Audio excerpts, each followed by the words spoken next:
Our seminar provides easy to understand information about the EB-5 process and explains how real projects are both structured and marketed to investors. Hi everyone, thank you for coming out early this Saturday morning. Today we're going to try and be as open and as transparent about the EB-5 program and provide a foundation for how the program functions in real life and also how that kind of real life applies to actual projects in the marketplace today, looking at it from both an immigration and a financial risk perspective.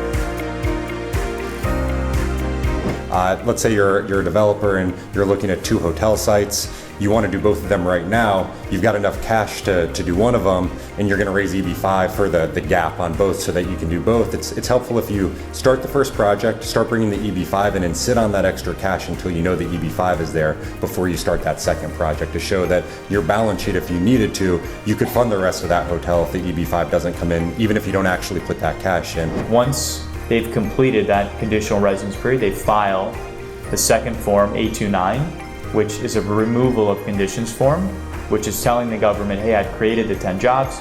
Here's a documentation on how those jobs were created, either by construction expenditures happening or revenue creation happening or direct jobs, direct employees being hired. And then that form is processed and reviewed. And then once approved, then the investor's conditions on their green card are then removed. That's paid by the issuer. So the fund itself that's making the loan, in the slide earlier, the upstream borrower, right, is the one borrowing the money, and the upstream borrower pays the interest payment to the EB-5 fund. So the best practice is to file the exact same documents on the business plan, the economic report, the PPM, all the project documents that you filed on the exemplar. Keep it exactly the same for that first investor. If you do have a guarantee like that in place, it's a contractual obligation. You need to be an entity that is capitalized enough to actually make good on that guarantee for it to have any real effect, right? So they'll need to understand, okay, who's providing the guarantee and are they actually going to be able to give it? So working with EB-5 affiliates has been amazing because the synergy is incredible.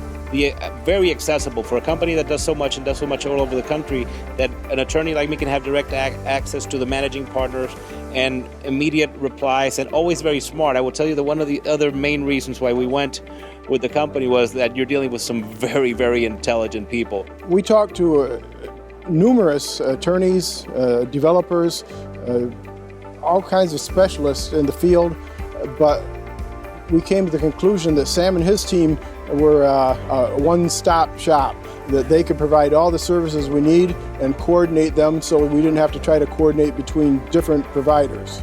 For those of you getting started or trying to understand what EB-5 is, I would definitely suggest coming to one of these conferences. It's more or less kind of the ABCs and 1, 2, 3s of EB-5 and what's going on in the industry.